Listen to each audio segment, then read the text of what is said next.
mas quando ele conta e faz as ligações poéticas e as formações poéticas quando está falando, é muito interessante, porque fala sobre coisa séria, mas fala de uma maneira bem tranquila e pedagógica e didática. A gente aprende muito. Ele só esqueceu de dizer, em relação ao Aécio, que pega a bandeira, liberdade ainda que tardia. No caso do Aécio vai mudar, né? Prisão ainda que tardia.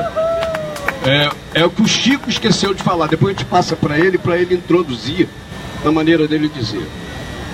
Nós não podemos deixar de repetir em todas as oportunidades que nós temos o caráter de prestação de contas dos mandatos do PSOL, por uma longa tradição que vem inclusive do nosso antigo partido, que é o Partido dos Trabalhadores, de onde viemos Chico, eu e tantos outros companheiros, de estar na praça prestando conta, seja aqui, seja em Friburgo, na terra do Glauber, seja em Niterói, onde a gente tem mais contato com a sociedade por conta do mandato municipal. O caráter de prestação de contas, mas nós não podemos perder a oportunidade de fazer uma análise da conjuntura em volta da gente e até para reforçar, proteger e manter viva a memória daquela que há 37 anos deixou de estar do nosso lado no dia a dia das lutas, que é a Marielle.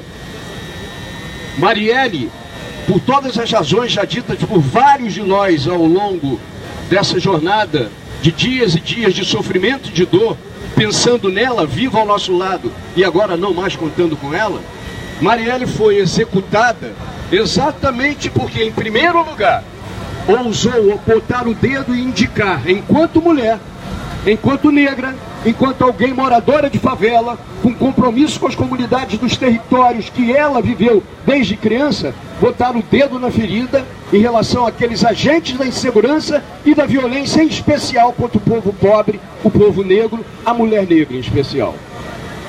Ela foi executada porque ousou isso. E mais, foi executada dizendo que a intervenção militar midiática no Rio de Janeiro era para combater e ocupar territórios em que os pobres moram, para fazer exatamente o que está sendo feito agora. Eu trabalhei durante uma boa parte da minha vida numa empresa hierarquizada militarmente falando, que foi a Embratel. Uma empresa que era comandada por generais e coronéis, e nós civis partilhávamos ou testemunhávamos a maneira pela qual os militares olhavam a todos nós outros, hierarquicamente abaixo, como se militares fôssemos. E os militares têm algo de obediência devida que funciona muito entre eles, tanto que quando o general, que é o interventor, e o atual chefe de segurança foi anunciado, o secretário de segurança, o general que está fazendo a intervenção e coordenando a segurança, entre aspas, do Rio de Janeiro, disse: eu recebi a notícia, não vou comentar, é uma missão, eu vou fazer o melhor possível, porque eu sou do Rio de Janeiro, sou carioca, vou fazer o melhor possível. Mas ele não discute o mérito. Ele não tem sequer a coragem de comentar que o general Vilas Boas, do Exército, declarou após a desocupação da Maré, que ficou sob intervenção militar durante meses, que consumiu 600 milhões de reais. E que quando ele saiu, ele declarou, antes de saber que teria intervenção: nós, ao sairmos da Maré, a Maré voltou, Maré da Marielle, voltou a ser exatamente o que era antes de nós ocuparmos a Maré. 600 milhões, que poderiam estar sendo gastos em educação, em saúde, em merenda, em transporte coletivo com menor tarifa, para acabar com a roubalheira do Barata, mencionado pelo Babá. Mas nada disso foi feito. 600 milhões para ocupar a Maré, para pacificar, ocupar, e o que se viu foi exatamente a Maré ficar do mesmo jeito que a Marielle denunciava e do mesmo jeito que a Marielle. A primeira entre nós, pela sua vivência de território, eu moro na zona sul de Niterói, ele mora na zona sul do Rio, Marielle morava lá. Então ela tinha autoridade, não na retórica, não do discurso em relação ao qual nós somos solidários, mas ela sabia da realidade do lugar onde ela viveu desde pequeno, onde fez vestibular comunitário, onde conseguiu uma vaga numa das mais elitizadas na Universidade do Rio de Janeiro, que é a Pontifícia Universidade Católica, ganhou bolsa de estudo, uma favelada que fez o vestibular comunitário, que depois de formada foi para a Universidade Federal Fluminense fazer mestrado em administração pública, poder entender melhor como lidar com a coisa pública e trabalhar a serviço da sociedade. Ficou 10 anos ou mais com o Marcelo na Comissão de Direitos Humanos. Sabia exatamente o que ela estava dizendo, não a intervenção. Mas em relação, para encaminhar para o final, porque nós temos 2 companheiros para falar, sobre a intervenção e sobre a obediência devida. Eu vivi, Léo, na Embratel, o testemunho de várias situações que, diante da patente do militar diretor ou do militar presidente, a chamada obediência devida transformava o caráter de várias pessoas quando ela não tinha um caráter muito forte.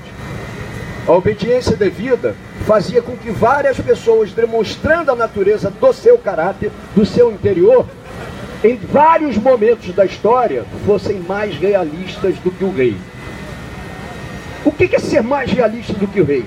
Chega um interventor militar, um general, que diz, lá atrás, segundo palavras do Torquato Jardim, ministro do Temer, que a polícia militar no Rio de Janeiro estava articulada com o crime organizado. Torquato Jardim, não é o pessoal que falou. Que os comandos da polícia militar tinham articulação com o crime organizado. Quem falou foi o Torquato Jardim. Não fomos nós, o pessoal. Não fomos nós que somos críticos à intervenção. Na hora que ele faz isso, ele coloca todo o comando da polícia militar atento e tenso em relação ao que tem que fazer para mostrar serviço. E coloca também, infelizmente, Léo, a Polícia Civil. Para encaminhar para o final, eu quero que nós pensemos juntos, um episódio que aconteceu em Santa Cruz. Nós, no Rio de Janeiro, fomos tomados por uma sucessão de matérias, dando conta que mais de 100 milicianos, numa ação da Polícia Civil, foram presos num clube. E isso se espalhou pela Rede Globo, por todos os meios de comunicação, que numa exitosa, segundo o linguajar do secretário de Segurança, o general, uma manifestação clara que a intervenção está dando certo e a operação que prendeu centenas, ou mais de uma centena, de milicianos, foi exitosa. Passa um tempo e o controle dos meios de comunicação, a democratização dos meios de comunicação, o espalhamento da propriedade e da concentração de propriedade de meios de comunicação é vital para a democracia. Alguns dias depois, nós começamos a saber que um palhaço com trabalho fora do país estava entre aqueles, porque boa parte daquela população comprou um ingresso para assistir artistas daquela região cantando pagode. Famílias inteiras procuraram divertimento naquele local, e naquele local tinha alguns milicianos, provavelmente querendo se aproveitar.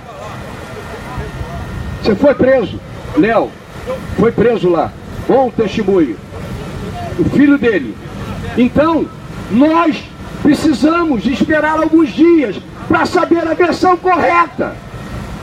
Quando o general diz que foi uma operação exitosa, quando deixa passar para a população que centenas de milicianos de uma só vez foi presa, faz a população que analisa na superfície as coisas dizer: que legal, a Marielle, Léo, estava errada. Olha a intervenção dando jeito. Se nós olharmos os índices do Instituto de Segurança Pública, do ISP, todos, inclusive em Niterói, mas também na região metropolitana, todos os índices e indicadores de violência aumentaram. E não só aumentaram, como nós assistimos situações surrealistas. Uma carga de celulares é roubada no Galeão.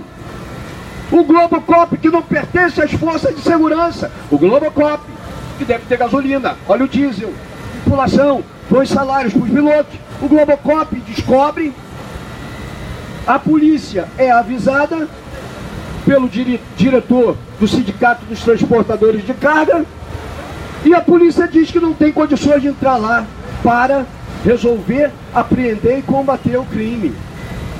Então não dá para aceitar. Abramos os nossos olhos. Essa operação é midiática. Ela vai consumir dinheiro que poderia estar sendo dedicado à educação, saúde e melhoria da qualidade de vida. Na favela e fora dela, está sendo gasto para proteger. Vi uma decisão da quadrilha que está no Palácio do Planalto, proteger a quadrilha que está do PMDB, que está no Palácio Guanabara. Essa é a discussão. E nós vamos viver um processo de renovação do Congresso e das Assembleias Legislativas. Não adianta, depois que o leite estiver derramado, reclamar que a maioria dos deputados, o Elomar sabe disso, porque vive o dia a dia da LERJ, o Marcelo, Flávio, vivem o dia a dia das dificuldades da LERJ, sabe exatamente a quantidade de bandidos que tem lá, assim como sabemos a quantidade de bandidos que tem no Congresso Nacional. De que maneira a gente faz isso?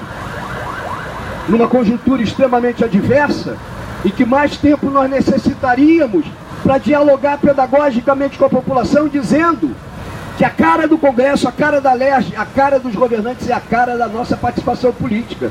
Se a gente se omite, se a gente vai na véspera da eleição escolher alguém que é meu amigo para eleger, estamos lascados.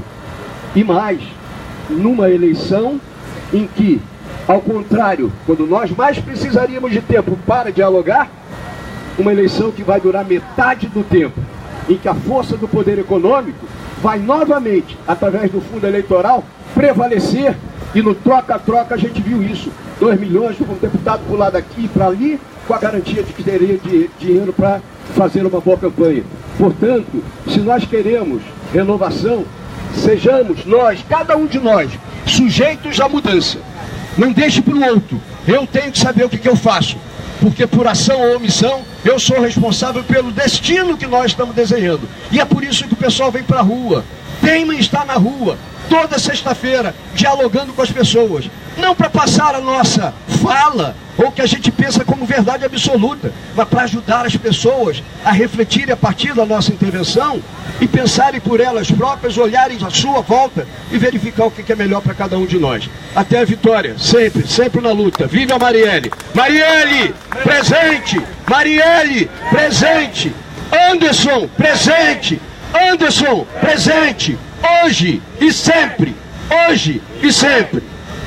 Muito bem, ouvimos aí, vereador Paulo. Porque a gente não se esconde de nenhum tema, de nenhum assunto que seja